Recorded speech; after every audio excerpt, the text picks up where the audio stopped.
Agradecer también a todos quienes hoy nos están acompañando y, bueno, en alguna medida me prestan su tiempo para realizar esta exposición.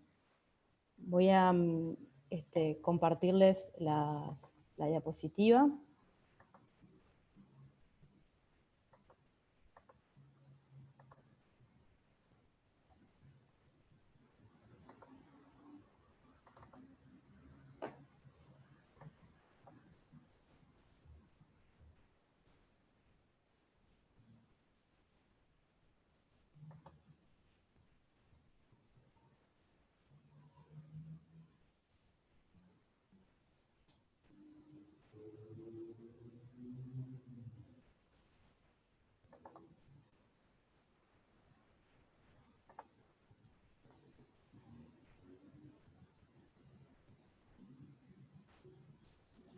Bueno, ahí. ¿Me confirman si se ve bien? Bueno, imagino que sí.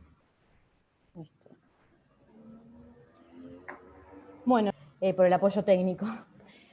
Bueno, comenzando entonces con lo que es el consumo de drogas, es una temática que frecuentemente es abordada por los ordenamientos jurídicos desde la óptica de los poderes empresariales, ¿sí? Esto es, desde el poder de control a los efectos de analizar hasta dónde pueden realizarse, en virtud del poder de control, lo que son los test de detección para detectar la presencia de drogas en el organismo de los trabajadores, ¿sí? Y desde el punto de vista del poder disciplinario a los efectos de sancionar a los trabajadores por prestar tareas o consumir en el ámbito de la empresa. Con ello se olvida que muchas veces el consumo puede obedecer al desarrollo de una patología, como lo es la drogodependencia, y que ello merecería un tratamiento diferencial. Con esto quiero decir además, por otro lado, que no todo consumo de drogas es realizado por un trabajador drogodependiente.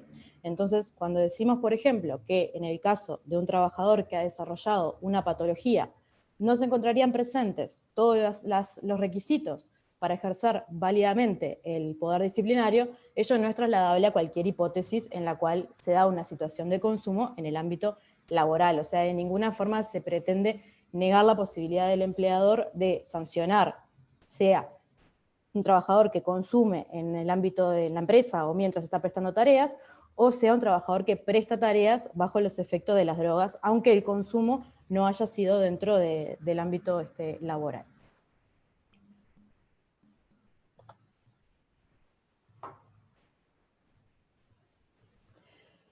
Por otro lado, entonces, quiero diferenciar esto mismo que es lo que estoy hablando, que es el consumo problemático de sustancias. Muchas veces se refiere al consumo problemático de sustancias como lo es con los términos de toxicomanía o drogadicción. En todo caso estamos hablando de una forma concreta del individuo de vincularse con las drogas, ¿sí? Se caracteriza por dos notas principalmente. Uno, el deseo irreprimible de consumir la droga, precisamente por el deseo de repetir las sensaciones que la droga produce en el organismo, y por otro lado, la imposibilidad de abstenerse del mismo. Imposibilidad de abstenerse del mismo, en concreto, debido al malestar que causa su privación, lo que es habitualmente conocido como el síndrome de abstinencia, ¿sí? Lo que es consumo problemático de sustancias, drogadicción, drogodependencia, toxicomanía. En lo personal prefiero hablar de drogodependencias, pero digo, son términos que son sinónimos. Ha sido catalogado por la Organización Mundial de la Salud como una verdadera enfermedad. En esta materia, además, la OIT ha emitido un repertorio de recomendaciones prácticas con el objeto de brindar una orientación a los encargados de los problemas vinculados al consumo de alcohol y drogas en el ámbito de trabajo, que de ninguna forma pretende reemplazar o sustituir la normativa, sino servir como una especie de lineamiento, ¿sí? En el mismo, en este repertorio, se aborda la temática del consumo de drogas en el ámbito laboral como una cuestión de salud. Y se prevén estos distintos temas de los cuales voy a hablar. Por un lado, el necesario enfoque prevencionista de la cuestión, o sea, con una finalidad de detectar precozmente situaciones de consumo y poder evitar el desarrollo precisamente de las patologías, o sea, prevenir el desarrollo de la patología como drogodependencia, ¿sí? Por otro lado, establece en su anexo lo que son los principios rectores para realizar las pruebas en el organismo, o sea, los principios que se deben cumplir cuando se van a realizar pruebas de detección en material biológico, lo que es en saliva, por ejemplo, de la presencia de drogas en el organismo. Y por último, refiere específicamente a la posibilidad de aplicar sanciones. ¿Sí? Sobre lo que veníamos hablando, no se pretende de ninguna forma negar la posibilidad del empleador de aplicar el poder disciplinario, pero sí hacer esta pequeña precisión cuando los trabajadores han desarrollado verdaderamente una drogodependencia. Con lo cual, realizo esta primera interrogante, que es lo que pretendo abordar en esta exposición del día de hoy, que es si puede el despido del trabajador drogodependiente ser considerado un acto discriminatorio. Estamos hablando del despido, en concreto del despido, podemos hablar también de la sanción, de la especie que sea, de la graduación que sea. Ser considerado un acto discriminatorio el despido de un trabajador enfermo. Vamos a centrarnos entonces en lo que es el poder disciplinario. Yo les hablaba del despido como manifestación más grave del poder disciplinario. También el razonamiento es trasladable a las hipótesis de suspensiones sin goce de sueldo en ejercicio del poder disciplinario por parte del empleado. Entonces, una pequeña definición de poder disciplinario a modo de introducción, más que nada, se define como una potestad del empleador de imponer ante incumplimientos laborales en que incurra el trabajador sanciones disciplinarias con el objetivo de que encauce su conducta. En su manifestación más grave tenemos lo que es el despido sin derecho a indemnización. En el caso, por ejemplo, de España se denomina despido disciplinario, en el caso de Uruguay se denomina notoria mala conducta. En ambos casos estamos hablando de una justa causa de despido, ¿sí? Estamos hablando de un incumplimiento del trabajador de una magnitud tal, o sea, tiene que ser un incumplimiento grave, que lo que hace es poner en crisis la relación de trabajo. Y le impide, o sea, ese acto impide continuar con la relación de trabajo. Entonces, el vínculo laboral finaliza por un acto del empleador, por eso es un despido, pero que tiene su origen en un incumplimiento contractual, en uno o varios incumplimientos contractuales del trabajador. Y por eso es disciplinario, o bueno, el término de notoria mala conducta es en línea similar. Ello tiene entonces en la base la comisión de una o varias faltas laborales. Aquí les coloco una definición de Ricardo Santana, pues letrado de trabajo acá en la capital del Uruguay, que define a la falta laboral como una acción u omisión del trabajador que implique un incumplimiento o infracción de sus obligaciones laborales. Luego, analizando varias definiciones de falta laboral, tanto por la doctrina como la jurisprudencia, vemos que establecen determinados requisitos o determinadas formas de caracterización de la misma. Por un lado se dice que requiere conciencia, que el trabajador actúe con conciencia cuando comete la falta, que sea imputable a la voluntad del trabajador y que se cometa de forma deliberada o negligente. O sea, no vamos a requerir que actúe con dolo, o sea, queriendo cometer la falta, pero sí que sea con un actuar voluntario del trabajador.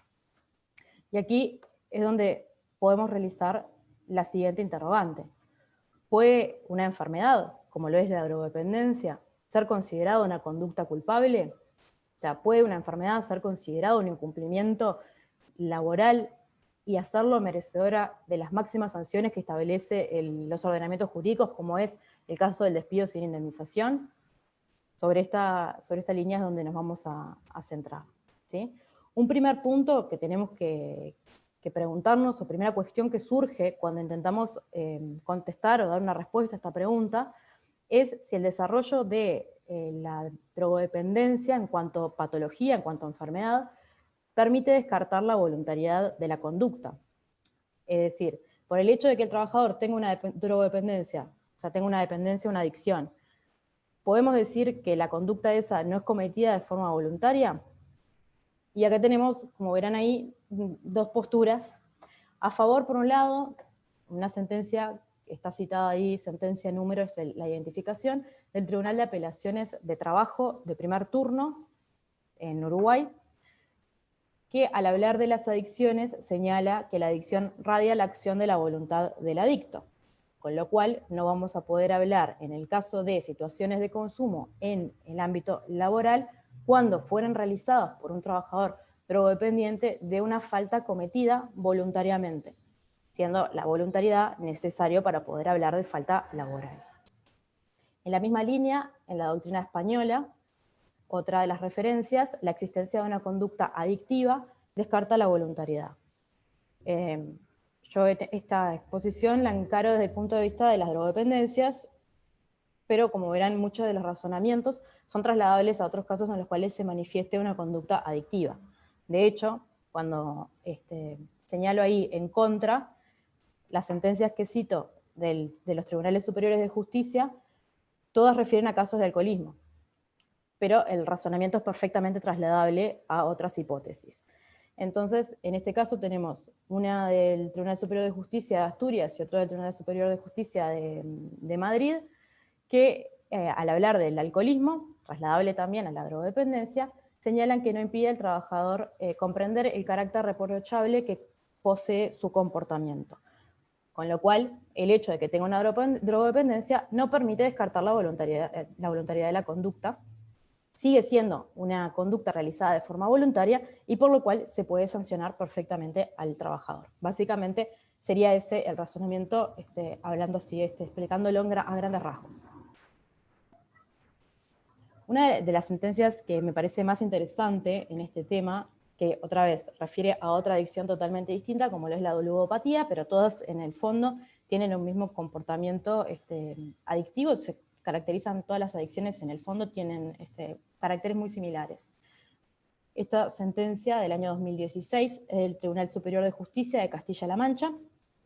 En el caso de la sentencia esta que se comenta, el trabajador había incurrido en pequeños hurtos en el ámbito laboral, todos sabemos que es una falta, de hecho podría llegar a ser considerada para el despido disciplinario, dependiendo del ordenamiento jurídico, porque es una transgresión muy fuerte a la buena fe, ¿no? En el caso el trabajador había hurtado porque tenía una ludopatía que estaba en tratamiento, o sea, una adicción reconocida y con un intento de tratarla. En esta sentencia se señala que la ludopatía excluye la culpabilidad de la conducta, y para ello señala algo que me parece plenamente trasladable al caso de las adicciones, que es que la culpabilidad requiere, por un lado, integridad psicológica que le permita discernir al trabajador el contenido y el alcance de sus actos, y por otro lado, capacidad volitiva, que es la posibilidad real del sujeto de determinar sus acciones. Entonces, lo que dice el tribunal es, en el caso de una adicción, como lo es la ludopatía, perfectamente trasladable al alcoholismo o a las drogodependencias, cuando hay una adicción, no existe o se ve afectada, digamos, se ve afectada la capacidad volitiva, que es la posibilidad real del sujeto de determinar sus acciones, por ese deseo irreprimible de, en el caso nuestro, que es lo que nos ocupa el día de hoy, consumir las drogas. Entonces no hay una posibilidad real del sujeto. El sujeto no puede determinar libremente si consume o si no consume. En este caso de la ludopatía, si juega o si no juega, porque tiene desarrollada una patología. Entonces no hay una posibilidad real de determinar su comportamiento. Por lo cual se excluye la culpabilidad de la conducta, ¿no? Entonces no sería una falta a los efectos laborales precisamente porque no es imputable al trabajador que la padece. El Tribunal de Apelaciones de Trabajo de primer turno en Uruguay tiene bastante jurisprudencia sobre esta línea en cuanto a la consideración real de una adicción, de la adicción como una verdadera enfermedad. Refiere a la adicción como una discapacidad, no, son matices, pero el razonamiento es trasladable en ambos casos. Lo que establece el tribunal, ahí le cito una sentencia en concreto, que dice que el hecho de que la discapacidad radie la acción de la voluntad del adicto, lo que ya habíamos citado y de lo que ya habíamos hablado en las diapositivas anteriores, habilita dos consecuencias. Una es el hecho de que no pueda ser configurado o calificado como notoria mala conducta. Recordemos, la notoria mala conducta es el despido disciplinario, el despido sin derecho a indemnización, justamente porque falta el elemento voluntad en la acción desarrollada. Lo mismo, o sea, similar razonamiento, digamos, que al Tribunal Superior de Justicia de Castilla-La Mancha en la hipótesis de la ludopatía. Y otra de las consecuencias que emanan de ello es que el despido movilizado por la discapacidad, yo precisaría enfermedad, pero digo, es igual, Y en el periodo en el que el trabajador se encuentra bajo el estatuto legal del trabajador enfermo, constituye un acto discriminatorio. En este caso, el trabajador, o sea, es más fácil ver el despido del trabajador que había consumido en la empresa como un despido discriminatorio, o sea, un despido respecto a un trabajador enfermo, porque precisamente el trabajador se encontraba amparado, cuando dice bajo el estatuto legal del trabajador enfermo, se encontraba amparado a lo que es el seguro de enfermedad que brinda la Seguridad Social aquí en Uruguay. Con lo cual es más fácil determinarlo como un trabajador enfermo cuando está amparado a un seguro de enfermedad. Un pequeño comentario quiero realizar respecto a la toxicomanía en el derecho del trabajo español. Cuando estábamos hablando entonces de si constituye o no un acto discriminatorio el despido del trabajador enfermo. En el caso de España, una primera dificultad que enfrenta la consideración de la toxicomanía como causal de despido discriminatorio, bueno, que lo enfrentan de hecho todas las enfermedades, es la falta de inclusión expresa de la enfermedad en las normas antidiscriminatorias, tanto a nivel nacional, lo que es el artículo 14 de la Constitución Española, y a nivel comunitario de la Unión Europea en la directiva que está establecida ahí en la diapositiva. Para ello siempre se parte de una diferenciación entre discapacidad y enfermedad. Por eso yo les decía el pequeño matiz en cuanto a la sentencia del Tribunal de Apelaciones de Trabajo, que hace el razonamiento sobre la base de que la drogodependencia es una discapacidad. Hablamos de una enfermedad. Entonces decimos, la toxicomanía o la drogodependencia en cuanto a enfermedad no está incluida dentro de las normas antidiscriminatorias en el marco del derecho español y en el marco de la Unión Europea. Con lo cual no sería un despido discriminatorio por vulneración de esta normativa. Y ahí se separa, se diferencia discapacidad y enfermedad. El tema es que entre discapacidad y enfermedad tampoco hay límites muy establecidos, y hay una tendencia, sobre todo del Tribunal de Justicia de la Unión Europea, y que ha sido también en otros tribunales a nivel de la Unión Europea, de establecer determinadas flexibilizaciones a este concepto, en particular, como les pongo ahí, en enfermedades de largo plazo. Excede totalmente el alcance de la presente conferencia, pero quiero realizar una pequeña referencia a ello. Cuando hay una enfermedad de largo plazo, de larga data, que tiene determinados requisitos, como establece la jurisprudencia de los Tribunales de Justicia de la Unión Europea, se puede equiparar a los efectos de las normas antidiscriminatorias a la discapacidad. Ya esto de si ingresa o no ingresa, la diferencia, en el caso español, la diferencia va a ser que si es un despido por vulneración de los derechos fundamentales, como lo es el del derecho a la no discriminación, va a ser un despido nulo. De lo contrario, va a ser en todo caso un despido improcedente.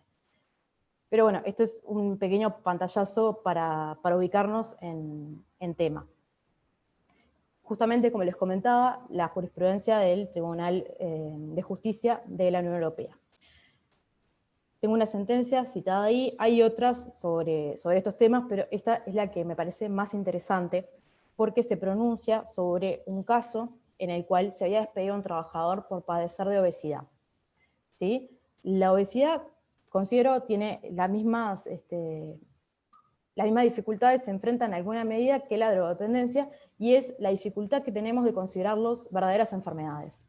Porque se le imputa su origen a un actuar voluntario del trabajador o de la persona que la padece, entonces se dice, bueno, es porque él hizo determinado acto y por eso se desarrolló. O sea, está así porque él quiere, porque voluntariamente decidió tomar ese camino. Entonces, esta frase me parece muy interesante porque al hablar, ya les digo, de la obesidad, lo que dice el Tribunal de Justicia de la Unión Europea es que la consideración o no de la discapacidad no depende de en qué medida la persona haya podido contribuir a su propia discapacidad.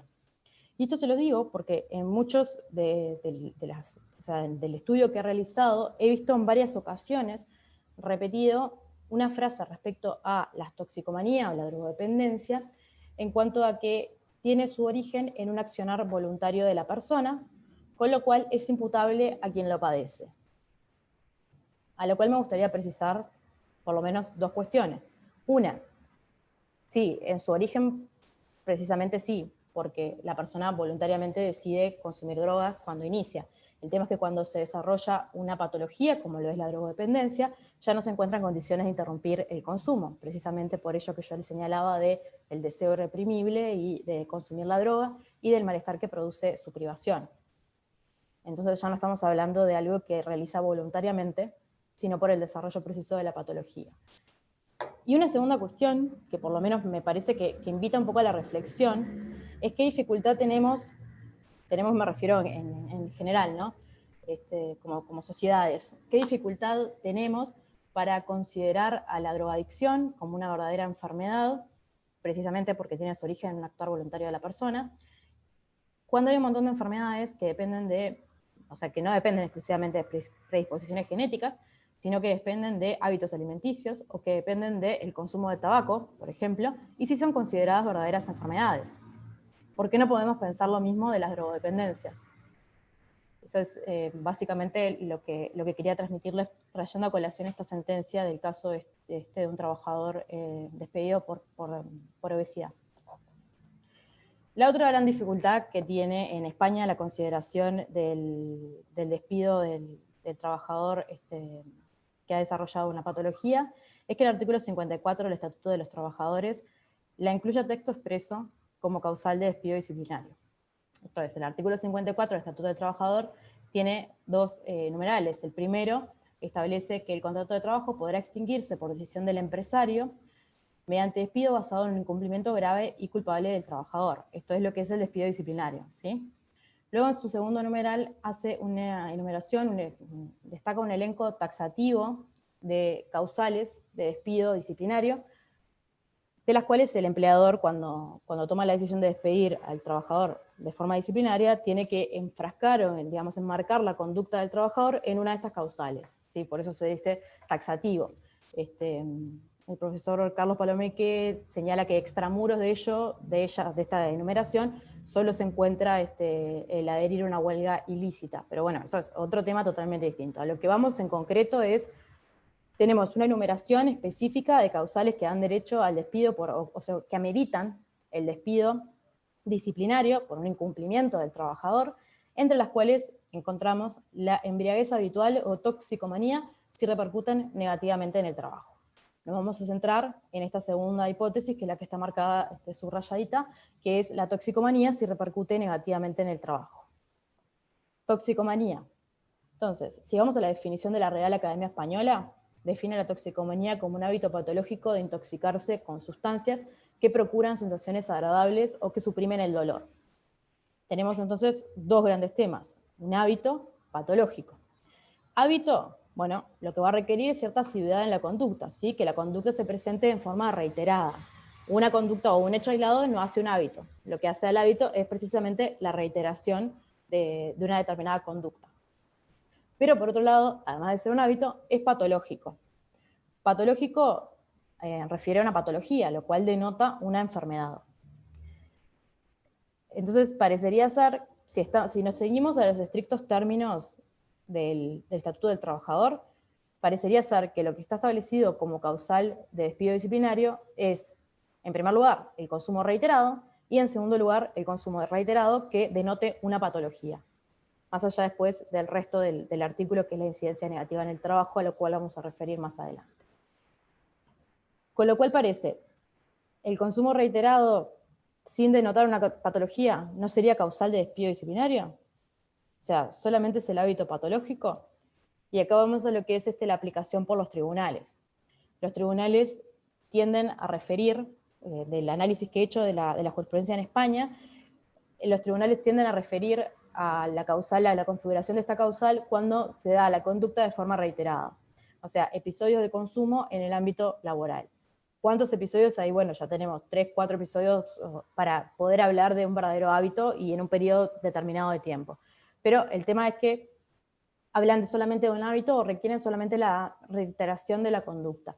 Nada respecto, bueno, muy pocas sentencias se pronuncian respecto específicamente a la relación del individuo con la droga, como lo es el caso de una patología.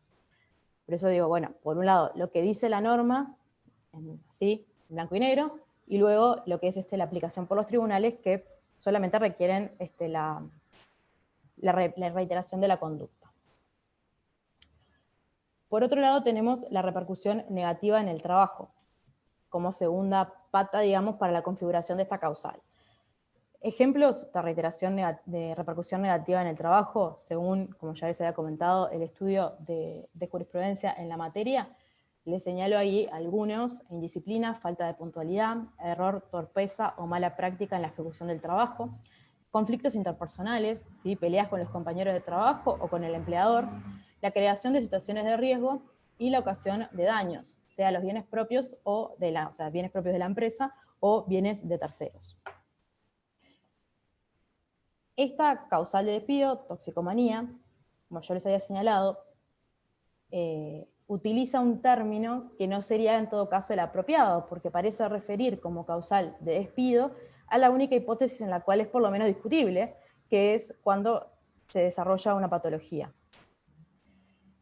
Solamente con la supresión de esta causal, que es algo que se ha impulsado, se ha comentado varias veces, que por referir a una enfermedad debería eliminarse. No se logra la protección total al individuo que tiene una enfermedad, porque habilitaría al empleador a despedir al trabajador que está luchando contra una toxicomanía, contra una enfermedad como lo es la drogodependencia, a despedirlo por la incidencia negativa que posee en el trabajo. Muchas de estas causas que les establezco acá, como los ejemplos que incluyen la repercusión negativa de la toxicomanía en el ámbito laboral, son causales de despido disciplinario en el artículo 54 que les había citado. Entonces, solamente con una supresión de esta causal no protegeríamos adecuadamente al individuo, pero sí habría que hacer, o se impone una necesaria reformulación, ya que toxicomanía debería reservarse exclusivamente para la hipótesis o las hipótesis en las cuales se ha desarrollado una verdadera patología. Lo mismo sucede en nuestro derecho, en el caso uruguayo, lo mismo sucede con el empleo coloquial del término drogadicción, que se utiliza muchas veces como sinónimo de consumo reiterado de drogas. Entonces, bueno, hay una pequeña imprecisión terminológica que estaría bueno afinar en ese caso. Para finalizar el caso español, tengo que hacer una referencia al rol de la negociación colectiva, específicamente porque el Estatuto de los Trabajadores, en el artículo 58.1, establece que los trabajadores podrán ser sancionados, ¿sí?, por los incumplimientos laborales que realicen, de acuerdo a la graduación de faltas y sanciones que establezcan las leyes o el convenio colectivo aplicable. Entonces, el rol de la negociación colectiva va a ser precisamente completar lo que es el elenco de conductas sancionables. Contenido de los convenios colectivos en este tema. Y ya les digo, también hice un análisis de diferentes convenios colectivos en diferentes, sean estatales, a nivel de las comunidades autónomas o a nivel provincial, y los englobo en tres grandes tipos. Uno de ellos son los que se limitan a concretar el artículo 58.1 del Estatuto del Trabajador. Entonces, lo que hacen es establecer, por ejemplo, la toxicomanía no habitual, ¿sí?, lo cual es un poco un contrasentido, porque hablamos de toxicomanía, que ya de por sí es un hábito, y después hablamos de no habitual. Pero refieren a la toxicomanía no habitual como una falta, por ejemplo, leve o como una falta grave. O sea, es una falta que puede ser sancionada en virtud del elenco que establezca el convenio colectivo, pero que no es causal de despido disciplinario, ¿sí?, precisamente porque ocurre una sola vez, o es un hecho aislado. Otra vez, como les señalaba, el tema de la imprecisión terminológica, porque toxicomanía no habitual, la propia toxicomanía requiere una reiteración de la conducta porque requiere un hábito. Entonces, se denota que el término toxicomanía se utiliza solamente como consumo de sustancias y no necesariamente como un hábito patológico. Luego, otro gran grupo de convenios colectivos hacen un gran hincapié en lo que es el ámbito preventivo, ¿sí?, en las medidas que se deben adoptar para prevenir el desarrollo de esta patología en el ámbito laboral. Por un lado, porque estamos hablando de una verdadera enfermedad, y por otro lado, o sea, desde el punto de vista del empleador, de decir, ¿por qué a mí me interesaría? En primer tema, prevenir las patologías, como lo es la drogodependencia, tiene un efecto importante en cuanto reduce el ausentismo laboral, ¿sí? O sea, el trabajador que falta a causa de haber desarrollado esta patología va a tener menos ausencia, o sea que por ese lado el empleador vería un beneficio directo. Y por otro punto de vista, reduce significantemente lo que son los accidentes de trabajo. Muchos accidentes de trabajo tienen su origen en episodios de consumo en el ámbito laboral. Más allá luego del tema de las responsabilidades que podrían caberle al empleador, ¿no? Estas son, digamos, dos grandes ventajas de tener previsiones en el ámbito de la prevención en el desarrollo de las toxicomanías. Y por último, otro gran grupo de convenios colectivos refieren exclusivamente al apoyo en la rehabilitación mediante el otorgamiento de excedencias voluntarias o permisos. Ahora lo que vamos a hacer es una referencia, marqué algunos convenios colectivos,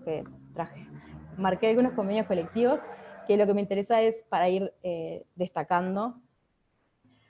El primero de ellos es un convenio colectivo estatal de tejas, ladrillos y piezas especiales de arcilla, desde el año pasado. Establece como falta muy grave, en primer lugar, lo que hace es repetir el artículo 54 del Estatuto del Trabajador, ¿sí? La embriaguez habitual o toxicomanía si repercute negativamente en el trabajo, pero luego establece que en cualquier caso, y antes de proceder a la sanción, se propondrá al trabajador la posibilidad de acudir a terapias de rehabilitación. ¿Sí? O sea, se establece una suspensión en cuanto a la sanción a aplicar, o sea, se deja como en stand-by la sanción, si el trabajador opta por someterse a una rehabilitación, o sea, a tratar su patología. Ello no aplica en caso de reincidencia. ¿Qué quiere decir esto? Bueno, tampoco es un todo vale, sino que se le da una posibilidad al trabajador de ir a una terapia de rehabilitación. Si luego de haberse reintegrado a la terapia de rehabilitación recae 1, 2, 3 veces, bueno, ya tampoco aplica lo que es la suspensión de las sanciones. Por otro lado, tenemos convenios colectivos que establecen medidas de prevención. Ahí les cito uno en concreto, que lo que hace es establecer un plan preventivo sobre el consumo de alcohol y drogas, con el objetivo de promocionar la salud por medio de la prevención. Para ello establece la colaboración y responsabilidad de todo el colectivo, o sea, tanto del empleador como de los demás trabajadores, en la adopción de las medidas de prevención.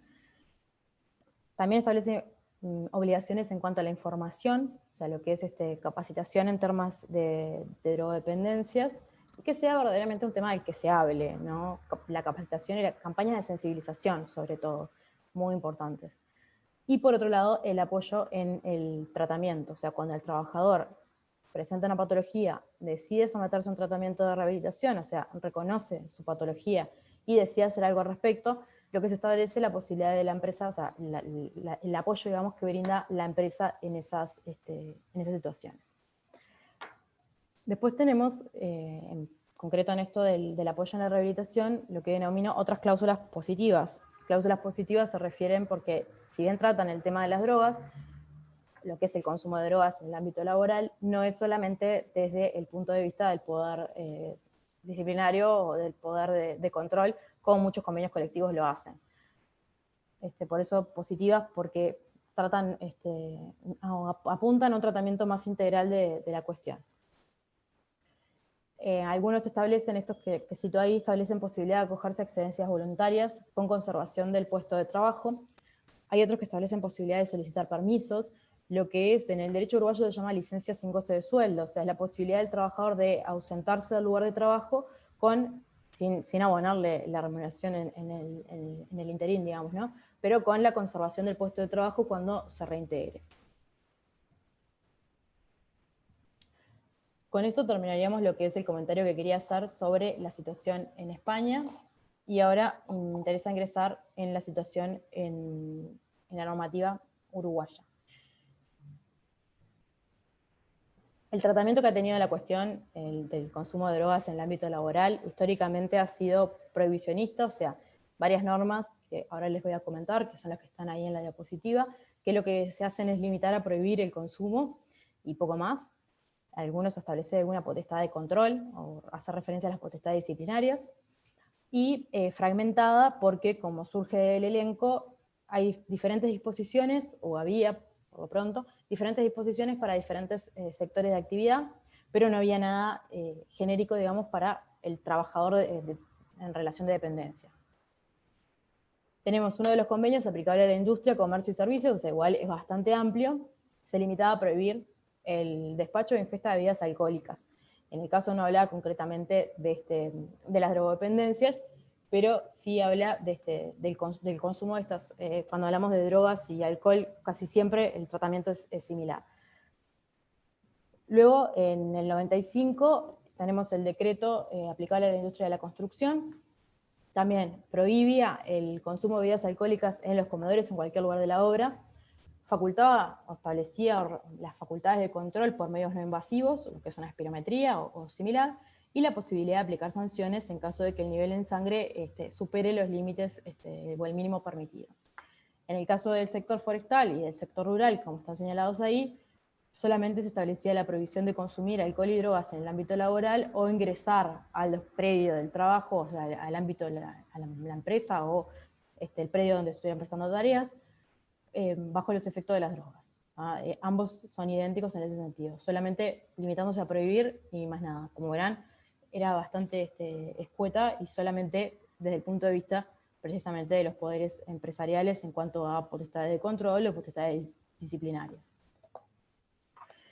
Tenemos lo que la jurisprudencia denomina un cambio de paradigma en este momento, la ley 19.172, bastante popular, creo, a nivel regional por lo menos, denominada de la marihuana y derivados, por la cual se estableció en Uruguay el marco regulatorio para la importación, producción, adquisición, almacenamiento, comercialización y distribución del cannabis. ¿Sí?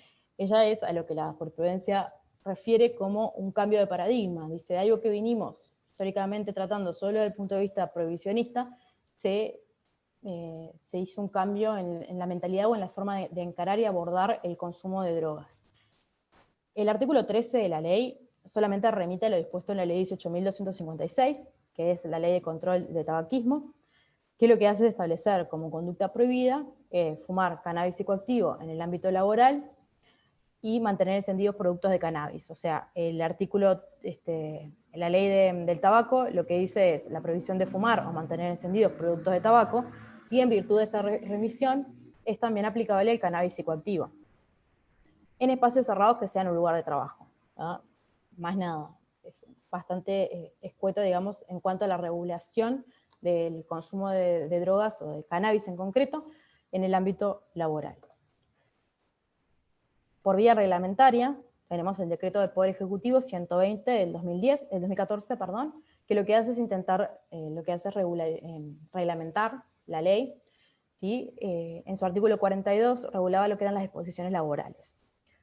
Hoy se encuentra derogado, acá hago un pequeño spoiler, porque ahora después vamos a hablar de la continuación, pero me interesa destacarlo, más allá de que esté derogado, por algunas cuestiones que establece, que quiero hablar en ello al hacer una referencia a la historia, digamos, del consumo de drogas desde la ley de marihuana. Como conductas prohibidas, establecía el decreto fumar, mantener encendidos, consumir o ingerir productos de cannabis psicoactivo durante el tiempo que el trabajador se encuentre a la orden del empleador, ¿sí? O sea, todo el tiempo que el trabajador deja de disponer libremente de su tiempo por estar a la orden del empleador, y en el lugar de trabajo o en ocasión del mismo. En el lugar de trabajo está clarísimo, es en los lugares que sean donde presta habitualmente las tareas o donde preste ocasionalmente las tareas, pero es el lugar donde el trabajador presta tareas, o en ocasión del mismo, que establece una relación en cuanto al tiempo. ¿Sí? Cuando hablamos de un consumo en ocasión del mismo, o en ocasión del trabajo, estamos hablando de un consumo que se da mientras el trabajador estaba prestando tareas, o sea, en el tiempo que el trabajador está prestando tareas. Y por otro lado, como conducta prohibida también, laborar o prestar tareas cuando tuviera afectada su capacidad para la realización de las mismas a causa del consumo de cannabis psicoactivo. En el decreto reglamentario se estableció también la obligatoriedad de asumir o de establecer en el ámbito laboral protocolos de prevención de situaciones de consumo, y, lo más polémico, establecía la improcedencia de sanciones si el trabajador era derivado a una institución de salud.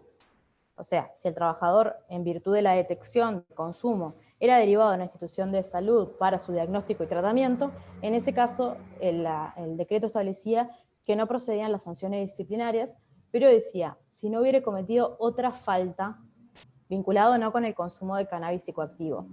Otra falta, o sea, partía de la base de que el consumo en el ámbito laboral, por parte del trabajador que fue derivado a los servicios de salud, es una falta laboral, pero por vía reglamentaria le decía al empleador, tú no podés sancionar en este caso.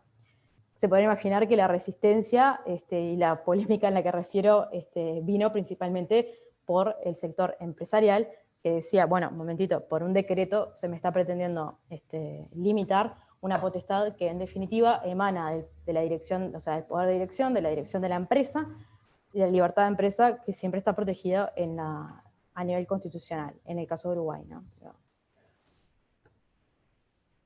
Poco tiempo después, como verán por la numeración, el otro lamo 120 del 2014, 125 del 2014, se establece específicamente para la industria de la construcción un protocolo, y entre sus disposiciones, específicamente en materia de drogas, establece la prohibición del despacho y ingesto de bebidas alcohólicas, así como de todo tipo de drogas en cualquier lugar de la obra, y establece que cuando existieran dudas que un trabajador hubiera ingerido bebidas alcohólicas o drogas, la empresa podía controlar con medios de detección no invasivos la existencia de alcohol o drogas en el organismo.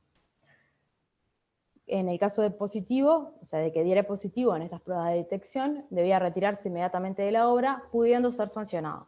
O sea, teníamos el 120 que decía que no procedía las sanciones disciplinarias si el trabajador era derivado de un centro de salud. En este caso específicamente se pactó que podía ser sancionado. Protocolo de actuación, nada. O sea, en lo que era en materia de prevención, el decreto 125 del 2014 totalmente omiso.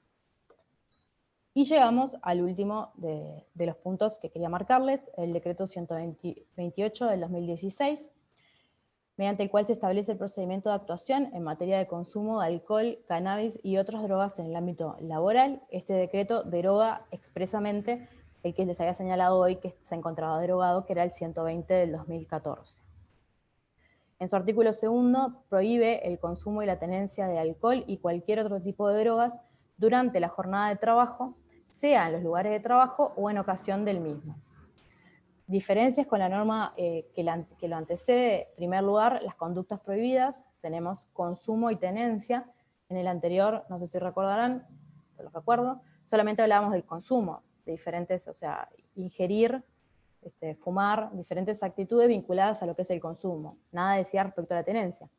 Y luego, en cuanto a las sustancias prohibidas, el anterior, al ser el decreto reglamentario de la ley de marihuana, refería exclusivamente al consumo de cannabis psicoactivo. En este caso se habla de alcohol, cannabis y otro tipo de drogas. O sea, unifica el procedimiento de actuación en cuanto al consumo de cualquiera de estas sustancias potencialmente adictivas. En concreto, en cuanto a los protocolos de actuación, a nivel de empresas se deben adoptar protocolos de actuación con el contenido que les señalaré ahora, sea a nivel de las bipartitas de seguridad y salud, o sea, entre el empleador y los representantes del empleador y los representantes de los trabajadores, a nivel de las bipartitas, o en el ámbito de la negociación colectiva por sector de actividad. Si no es posible llegar a un acuerdo entre el empleador y los trabajadores, bueno, el empleador puede adoptar un protocolo de forma unilateral que estará bajo la fiscalización de la Inspección General de Trabajo y Seguridad Social. La finalidad de los protocolos establece la norma, que es detectar situaciones de consumo de alcohol y drogas, incluyendo medidas de prevención y detección precoz. Esto último es lo más importante, detectar precozmente, que faculte intervenir de forma temprana y evitar el desarrollo o el agravamiento de la patología. Contenido mínimo que tiene que tener el protocolo, bueno, el establecimiento, cuál va a ser la forma de establecer los controles aleatorios que se puedan realizar a los trabajadores para la detección de sustancias en el organismo. Luego, el procedimiento que se va a utilizar cuando un trabajador presente indicadores conductuales de encontrarse bajo los efectos de las drogas, ¿sí? De regla van a ser aleatorios los controles, como lo son en los partidos de fútbol, pero en caso de que un trabajador presente indicadores conductuales, lo que todo el mundo identifica como que alguien aparece como que está bajo los efectos de las drogas o bajo los efectos del alcohol, aliento alcohólico, iris rojizo, o las pupilas dilatadas, o cualquiera de estos rasgos que evidenciamos como que parece que está bajo los efectos de las drogas, se le puede realizar el test sin tener que ir a una aleatoriedad, ¿no? A esa persona en concreto, precisamente porque presenta indicadores conductuales. Las pruebas de detección deben ser realizadas por personal de los servicios de salud de la empresa o personal sanitario contratado a esos efectos, mediante medios no invasivos. Un medio se denomina no invasivo cuando no implica penetrar la piel. O sea, yo no podría forzar a un trabajador o obligar a un trabajador a someterse a una extracción de sangre, pero en virtud de esta normativa sí podría establecer determinados test en saliva o en las espirometrías, por ejemplo, o drogas SWET, cualquier otra técnica, que no implique penetrar el organismo, la piel del individuo. Tiene que ser en conocimiento de los representantes de los trabajadores, la realización de las pruebas de detección, quienes podrán estar presentes, ello es una garantía para los trabajadores, y establece específicamente, que es lo que me parece interesante desde este punto en concreto, en base a lo que veníamos hablando, las acciones de sensibilización, prevención y capacitación. Es uno de los contenidos mínimos que tiene que tener el protocolo de actuación. O sea, el protocolo de actuación a nivel de las empresas tiene que establecer cuáles van a ser las acciones de sensibilización, de prevención y de capacitación que se van a adoptar en el ámbito laboral en materia de consumo de alcohol y drogas. ¿Qué pasa cuando hay un resultado positivo? Bueno, en primer lugar se va a suspender la jornada laboral con la posibilidad de derivar al trabajador de los servicios de salud a los efectos de su diagnóstico y tratamiento. Específicamente, establece que ello no obsta a la aplicación de sanciones disciplinarias como si lo hacía el anterior. Por lo menos me parece discutible. O sea, si bien el anterior había tenido gran resistencia desde el punto de vista empresarial, desde este punto de vista, digo, se traslada a un trabajador a un servicio de salud o se lo deriva a un servicio de salud donde le diagnostican una patología y se lo somete a un tratamiento que parece, o sea, tiene todas las notas de una enfermedad y se lo va a sancionar. Ahí es donde entra un poco digamos, eso que no tiene mucho sentido. Más allá de eso, la jurisprudencia en nuestro país y en base a toda esta normativa, en cuanto al cambio de paradigma y la consideración de la drogodependencia como una verdadera enfermedad, una de las cosas que evalúa es precisamente esto, si se desarrolló, si hubo de parte del trabajador una patología, cuando está controlando el ejercicio del poder disciplinario, ¿sí? Uno de los casos más típicos es cuando un trabajador es despedido por notoria mala conducta, sin derecho a una indemnización por despido, y reclama el despido diciendo que la notoria mala conducta no existió. Una de las cosas que alega, o que podría alegar el trabajador cuando es despedido por consumo de drogas en la empresa, es que desarrolló una patología o que está sometiéndose a un proceso de rehabilitación, que tiene una enfermedad. Con lo cual, volvemos a que la adicción radia la acción de la voluntad del individuo. Entonces, no sería imputable la actitud. En esos casos, lo que la jurisprudencia requiere es un conocimiento por parte del empleador, así que el empleador supiere que el trabajador tenía una patología. Si no, el trabajador no se puede entender que un despido es discriminatorio, como señalaba el Tribunal de Apelaciones de Trabajo de primer turno, si el empleador no tenía conocimiento de que el trabajador tenía desarrollado o estaba desarrollando una patología. Como diferenciación, el caso de España no requiere incidencia negativa en el empleo, para su consideración o no como falta laboral o como eventual notoria mala conducta. Ya con esto, para finalizar, unas reflexiones finales que me gustaría hacer. Si la drogodependencia es una enfermedad, que sí lo es, debería ser considerada como tal a todos los efectos. Por otro lado, se necesita compatibilizar todo lo que es las potestades de control y disciplinarias, que de ninguna forma pretenden negarse, con un enfoque preventivo para prevenir el desarrollo de patologías y por otro lado de rehabilitación de los drogodependientes. Validar el ejercicio del poder disciplinario cuando un trabajador presenta una patología, lo que hace es remover, digamos, el problema, les pongo ahí entre comillas, del ámbito de la empresa, o sea, esta persona consume drogas, entonces la despido, pero ignora lo que es la realidad subyacente, que es la patología que desarrolla el individuo. Entonces ahora el individuo está desarrollando un consumo problemático o está cursando un consumo problemático y además perdió el empleo. Entonces se hace como una pequeña espiral en base además perdió el empleo. Se debe prestar atención a la terminología, esto es algo que ya les había reiterado, los términos toxicomanía y drogodependencia o drogadicción deben ser reservados para la vinculación específica del individuo con la droga que habla de o que refiere en concreto a una patología, porque si no se normaliza, cuando hablamos de drogadicción, como cualquier situación de consumo, se normaliza sancionar o despedir trabajadores por el hecho de haber desarrollado una patología y no se lo estaría verdaderamente considerando como un problema de salud o como una enfermedad. Y por último, debe buscarse por parte de los ordenamientos jurídicos que la discriminación y el estigma que se encuentra en torno a esta enfermedad, que muchas veces lleva a la ocultación por parte de quien lo padece, no coarten las posibilidades de rehabilitación. Bueno, con esto estaría terminando. Muchas gracias por haberme escuchado.